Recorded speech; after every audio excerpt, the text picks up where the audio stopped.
हमारे honourable MLA जनाब doctor Rameshwar ji और इनके साथ आए हुए हमारे एक्स सरपंच जनाब सुशील जी और हमारे कयूम भट्ट जी जो यहाँ के रहने वाले हैं और हमारे बुज़ुर्ग, हमारे नौजवान साथी जितने भी आए हुए हैं, हम बहुत बहुत शुक्रिया अदा आपका करते हैं कि आपने अपना बिजी शेड्यूल था और डॉक्टर साहब का बहुत बहुत शुक्रिया करते हैं, वेलकम करते हैं इस चंडिहार की सरजमी में। दूसरी बात, बहुत बहुत शुक्रिया। बातें तो बहुत सारी हैं कहने को और साथियों ने कहीं भी बड़ी तफसील से अपनी बात रखी। मैं सब साथियों को एक बात बता देना चाहता हूँ। कोई वक़्त ऐसा था कि हम एमएलए के पास जाते थे और बात करने को डरते थे। आज हमें फ़ख्र महसूस होता है कि हम अपनी बात दिल खोल के रखते हैं और डंके की चोट पे करते हैं। सबसे पहले हमारे लिए फ़ख्र की बात, कुछ लोगों के अंदर नाराज़गी भी थी। बहुत सारे साथी मुझे मिले, जैसे यासीन भाई थे, अंदर भी थी। शख्स है कि जब रोड की बात आती है, आज मैं खुल के बात करूं क्योंकि उन लोगों को भी पता चले, ये वो शख्स हैं जिन्होंने हमें लड़ाई करने का रास्ता दिखाया। इसमें कोई शक नहीं, इस बात से नहीं कर सकते। ये वो शख्स है जब हमने प्रोटेस्ट किया था 2018 में, 3 दिन तक हमारा प्रोटेस्ट रहा था। हम लोग रोडों पे रहे थे और इन्होंने अपनी नौकरी की परवाह नहीं की थी, हमारे साथ सोए थे। हमें इस चीज को भी इग्नोर नहीं करना चाहिए।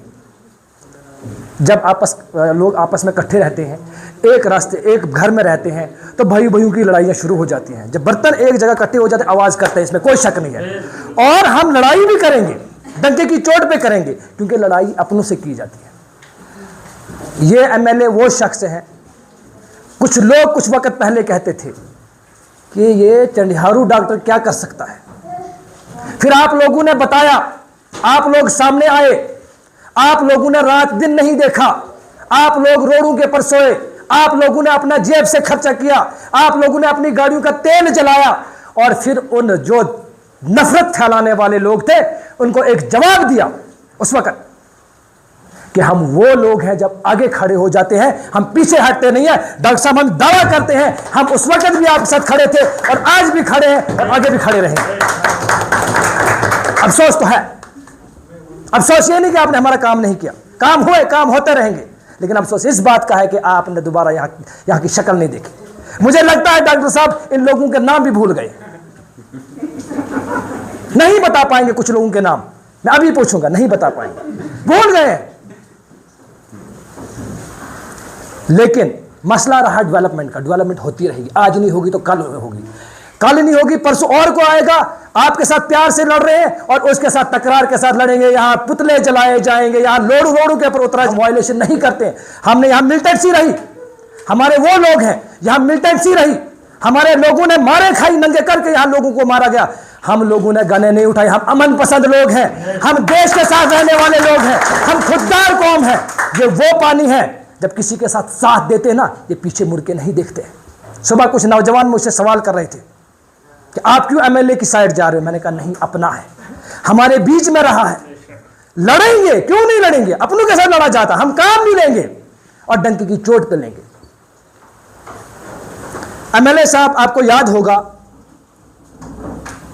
कि वो लोग जो लोग चंडिहार वालों को रास्ते चलने नहीं देते थे, आज आपकी वजह से हम सर उठा के चलते हैं और अपनी बात रखते हैं। इसमें भी हम इस बात को भी इग्नोर नहीं करते।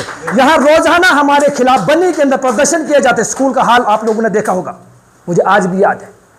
जब भी जीवनलाल लल्हाल जी, मेरी बात का बुरा मत माना, जब भी जीवनलाल लल्हाल का मुंह खुलता था और हिंदू मुस्लिम पे खुलता था। आज वो दौर खत्म हो चुका। आज हिंदू भी वहीं खड़ा है, मुसलमान भी वहीं खड़ा है और हर कौम गद्दी सिपी जितने एक प्लेटफॉर्म पे खड़े हैं। और इससे अच्छा एमएलए हमें कौन चाहिए। लेकिन एमएलए साहब, मेरी एक रिक्वेस्ट है इन लोगों की तरफ से, मुझे कुछ नहीं चाहिए और मैंने शायद आज तक आपसे कुछ मांगा भी नहीं। जब से नरेगा का काम चला है, ये लोग गवाह हैं, मेरे घर में पिछले साल एक डंगा लगा जब आप एमएलए बने। आप उसके लिए आपका बहुत, और वो जिसने डंगा लगाया वो भी गिर गया है, ये लोग गवाह हैं। अब मैं नाम ले लूंगा। पहली बार मेरे घर के सामने नरेगा का डंगा लगा, उसके लिए आपका बहुत बहुत शुक्रिया। और मेरा कोई काम नहीं हुआ। आपको याद है जीवनलाल जी के साथ जब उसने वादा किया था, मुझे बुलाया था अपने पास, जब हमने प्रोटेस्ट किया था, कहता था बता मुंह बंद करने के लिए तुझे क्या चाहिए। मुझे आज भी याद है। इन लोगों के जज्बात के साथ मैंने नहीं खेला उस वक्त। मुझे पर्सनली बुलाया था अपने घर में, मुझे कहता बता तुझे क्या चाहिए। मैंने सोचा मैं 4 पाइपें मांग लूँ, ये बोलेगा इसको 2 भगाओ यहाँ से। लेकिन मैंने कहा नहीं, मैंने सोचा कुछ बड़ा मांग लूँ। मैंने कहा बड़ा क्या मांगूँ, दिमाग में बात आई कि मैं एक ट्रांसफार्मर मांग लूँ। ज़रूरत नहीं थी, बग में ट्रांसफार्मर लगा था, ज़रूरत नहीं थी। उसी वक्त जेई को बुलाता, कहता इसको ट्रांसफार्मर दे दो। मुझे ज़रूरत नहीं थी ट्रांसफार्मर की। ट्रांसफार्मर लगा था, 10 घर थे टोटल, आपको पता 10 ही घर थे। जीवन लाल जी मुझे बुलाते, कहते जेई को बुलाते, कहते एस्टीमेट इसका बनाओ और इसको ट्रांसफार्मर दे दो। जनाब घर कितने? 2, मैं और मंजूर। लाइट चल रही है, सब कुछ ठीक ठाक है। जनाब कहता जेई को एस्टीमेट बनाओ। मैंने सोचा मजाक कर रहा है, ये देगा ट्रांसफार्मर, कहाँ से देगा। 1 महीने के बाद मुझे जेई फोन करता, कहता अपने पोल उठा लो, बंदे भेजो। जब हमने दूसरी बार ट्राई की, उसने कहा जब पोल पहुंच गए, ट्रांसफार्मर पहुंच गया, उसने कहा इसको मत दो भाई, इसको बाग में लगाओ।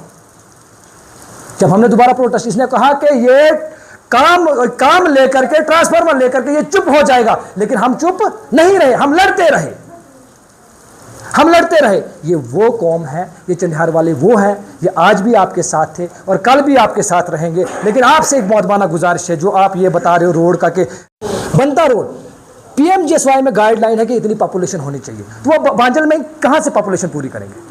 जंगल काट के पूरी करेंगे। जब यहाँ से जाएगा रोड, यहाँ से जाएगा चौंडीमाला, हमारा चंडियार के लिए रोड नहीं था, ये कोटी के लिए रोड था। अगर कोटी वाले चाहते, वो भी कहते हैं 12 बार से ले जाएंगे, हमें रोड पहुंच जाएगा, वो भी तो कहते परली साइड से ले, लेकिन मोड़े टच करने थे।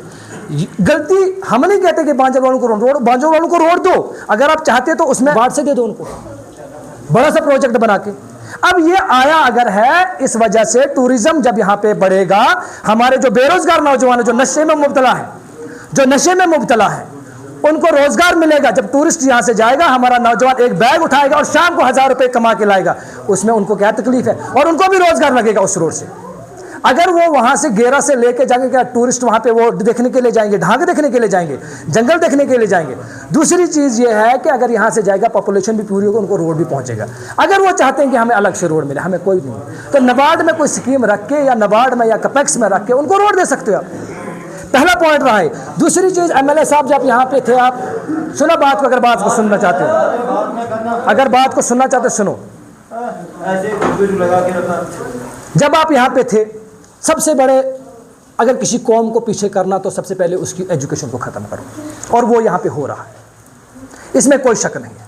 हमारे बच्चों को नशे की तरफ धकेला जा रहा है इस वक्त, क्योंकि यहाँ पे टीचर नहीं है। हम पहले मास्टरों के इल्ज़ाम लगाए थे, मैंने बड़े इल्ज़ाम लगाए मास्टरों के ऊपर, मास्टर पढ़ाते नहीं थे। बिल्डिंग बनी है, 1 करोड़ रुपए इसके ऊपर लगा, इसके लिए भी आपका बहुत बहुत शुक्रिया, और जिसने भी बनाया उसका भी शुक्रिया। यहाँ पे स्टाफ की बहुत कमी है। पहले टीचर हमको तो कहते थे पढ़ा जाए, तो टीचरों को उठा दिया, तो बच्चे कहाँ से पढ़ेंगे? आपसे रिक्वेस्ट है कि स्कूल के ऊपर फोकस करें। अगर हमारे बच्चे पढ़ेंगे और हमारे बच्चे आगे बढ़ेंगे, और हम चाहते हैं कि हमारे कोटी चंडियार का नाम रोशन हो, यहाँ पे बच्चे पढ़ के डॉक्टर बने, यहाँ पे बच्चे पढ़ के, क्योंकि हमारे चंडियार को हर वक्त बदनाम किया जाता है। पहले हमें शर्म आती थी जब हम बन्नी में जाते, कहते ओ चंडियारू, आज हमें फ़ख्र होता, फ़ख्र से कहते कि हम चंडियारू हैं। आज हमें शर्म, खुदा की कसम कर कहता हूँ, आज हमें शर्म महसूस नहीं होता। मैं अपने नौजवानों से कहता हूँ, जहाँ के हो, और बताओ उन लोगों को कि हम चंडियारू हैं, और काम करके बताओ। सबसे पहले हमारा स्कूल का मसला, हमारी एजुकेशन होगी, उसके बाद हमारी नस्लें भी आगे बढ़ेंगी। हमारी एजुकेशन बेहतर नहीं होगी, हमारी नस्लें खत्म हो जाएंगी। तीसरा रहा, जिस हॉस्पिटल से आपने इलेक्शन लड़ी है, जिस हॉस्पिटल से आपने अपनी सियासत की शुरुआत की है, कम से कम उसकी तरफ एमएलए साहब नजर रख दे दें, और उस बिल्डिंग को बना के जाए ताकि एक निशानी रह जाए। बाकी फैसला करने वाले आप हैं, पैसा देने वाले आप हैं, लाने वाले आप हैं, और काम करने वाले आप हैं। तीसरी चीज रही लाइट की। लाइट की सच में बहुत परेशानी आज भी। अगर आप अब देखेंगे, एमएलए साहब, बड़े अफसोस की बात है, वहाँ एक खंबा है, उस खंबे कोई लगा लेते आपके डिपार्टमेंट वाले। आज ही कर लो फ़ोन मेरे सामने, ताकि ये थलून के साथ ही नीचे, बिल्कुल नीचे है।